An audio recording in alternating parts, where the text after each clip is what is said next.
Looking for financial insights you can trust? How do you protect yourself as an investor? What's the strategy? I think it's really simple. I think you just want to be diversified in your portfolio. The Payne family brings real-world experience to every conversation. Well, I think that's the problem right now is, right, a lot of people that are close to retirement, they're taking so much risks. And if we do get a big sell-off, it could derail their retirement. Listen to the Pain Points of Wealth on the Red Apple Podcast Network. Listen, all you New Yorkers.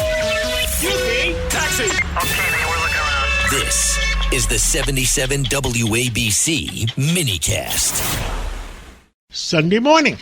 With us today is Senator George Borrello from say it again.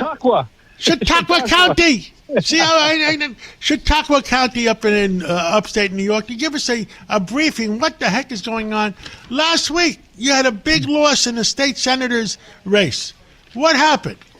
Well, let me start off by saying, John, that while we did certainly lose that seat in a special election, it was really kind of designed, to be a short runway, a short turnaround. The governor announced the election, and 5 weeks later there was a vote. So we were facing a lot of difficulties and a lot of headwinds. But I will say this: we had a fantastic candidate, Dan Gagliardo, small business owner, restaurant owner, up in Amherst, New York. And he did a great effort, a great campaign. And in the end, he actually outperformed how we did in that same seat, which is a heavily Democrat seat, a heavily Democrat blue district in Erie County. He performed better than we did in 2024 in that same seat. So this speaks volumes, especially in the current environment where we're seeing Republicans losing races in districts around the United States. So I think while we did not get the outcome that we want, we have an opportunity for a rematch in November for that same seat, and we're looking to fight for that. And it I think gives hope that we did outperform previously, and even in a seat that could have been a much bigger loss, we were able to hold our own. So we're going to look at this as a positive, and hopefully it is a signal that New Yorkers are starting to get fed up with what they're seeing in Albany and ready for change. Understood. What else is going on in Albany that you're concerned about? Well, happy about budget hearings. I hope you're happy once in a while. Once in a while I'm happy, but right now I'm very concerned.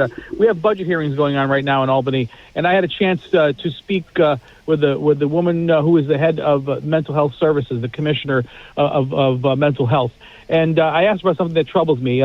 There's something out there called Kendra's Law. Kendra's Law is actually named after a friend of mine Kendra Webdale, who back in 1999 was pushed in front of a subway train by a severely mentally ill person.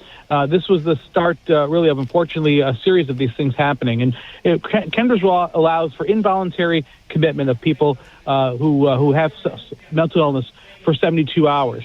When it's used, it's been effective. The problem is it's not used enough.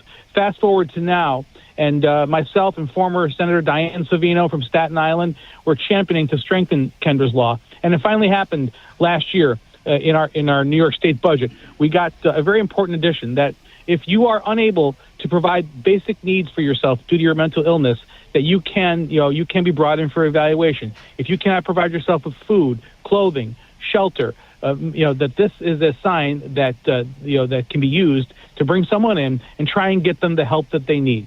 And why this is concerning is because we are actually seeing improvements around the state with this already with this improved Kendra's Law, but not in New York City. Why?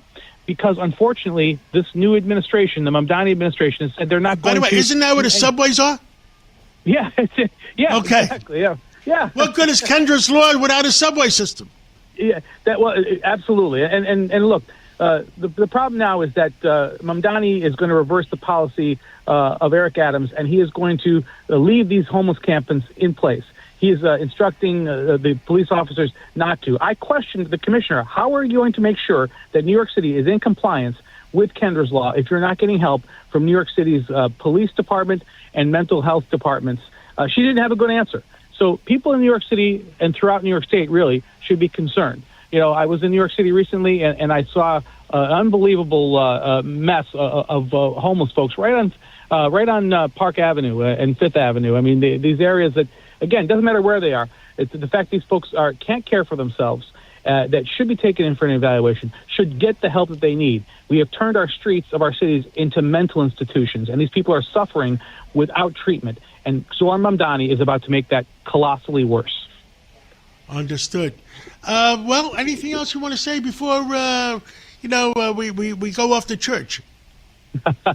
Well, it's always good to be with you on Sunday morning and speaking to folks throughout New York State. I would say that I think I have where I started, that I have hope. I have hope that the people of New York State are finally ready for change. They want to restore balance and common sense to our New York State government. I'm proud to stand with Bruce Blakeman. As a former county executive myself, I know what a tough job it is and what a great leader he has been down in Nassau County, and I want to see that type of common sense, good government coming to New York State. And I'm strongly supporting Bruce Blakeman for governor, and I hope most people see the common sense in that as well.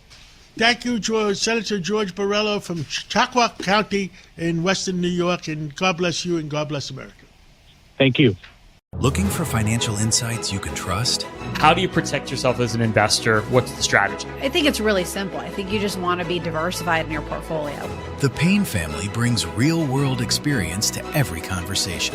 Well, I think that's the problem right now is, right, a lot of people that are close to retirement, they're taking so much risks. And if we do get a big sell-off, it could derail their retirement. Listen to the Pain Points of Wealth on the Red Apple Podcast Network.